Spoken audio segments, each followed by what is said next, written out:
We first met Michelle from the last video in 2017 when we were working on another project in her neighborhood. We came out in November of 2018 to check out her blank canvas and discuss some design options. In this video, you'll see the creation of the design for the project that we installed in July of 2019 that was showcased in the last video.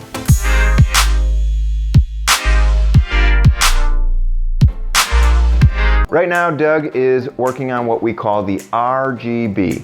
The RGB is using one red pen for any constructed features, which is elevated surfaces, one blue pen for any flat surfaces being paved, and a green pen for planted areas. We start with an RGB. It helps us organize our thoughts. It helps us organize the space. We always do at least two. In this case, Doug is doing one square and one rounded. We'll watch as he creates this RGB, and I'll pop them both up there on the screen. There's the square one, there's the rounded one, and I don't know, what do you guys think? I know which one the client picked because this job was over like months ago.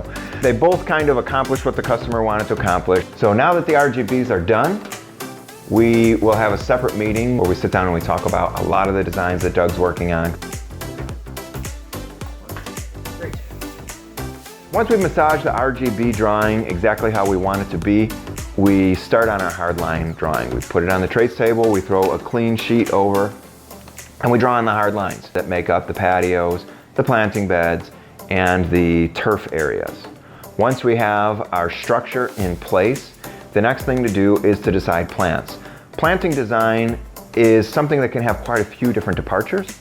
In my opinion, plants are incredibly important. Douglas's too. Both of us have bachelor's degrees in horticulture because we love plants. It is an important part of all design. It's not just softening the space, it's so much more than that. It allows you to engage with nature. We're blending inside function and outside function. We're creating outdoor rooms, and choosing the right plants to fill the space is very important.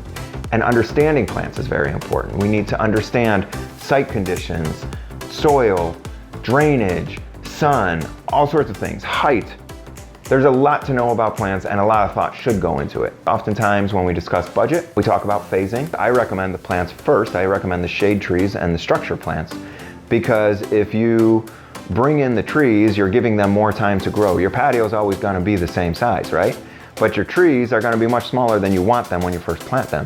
We let the structure plants grow. Then oftentimes we come in with the hard surfaces in the following year to give you the function of the site that you want, but still never exceed your budget. And then in the third year, we can bring in the understory plants, the shrubs, the perennials, the things that give you seasonal interest.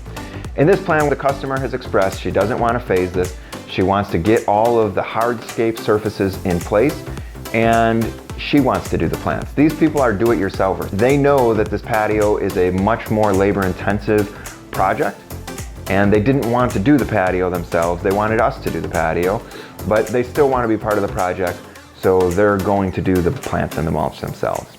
We're moving on to rendering, which is just color splashing. Rendering is not super important to Doug and I or our employees. We don't need a color drawing. But I, as a designer and a representative to the customer, think rendering is incredibly important because it's going to separate the spaces. It's going to separate the hard spaces from the soft spaces. It's going to differentiate plants from one another, and it really helps as a presentation tool.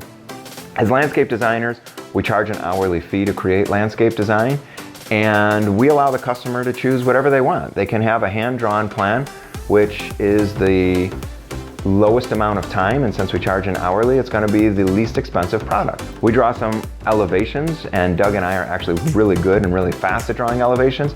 The third option is a 3D model, which I'm not a huge fan of. I think it's a tremendous waste of office time. And in my opinion, the customer's budget should be respected, and most of that budget should go towards the finished space. In this series, what I want to do is a handful of step-by-step. Hopefully you guys like this series. Leave us comments. Give this video a thumbs up if you like it. Subscribe to our channel. I'm Scott. I appreciate you tuning in. See you later.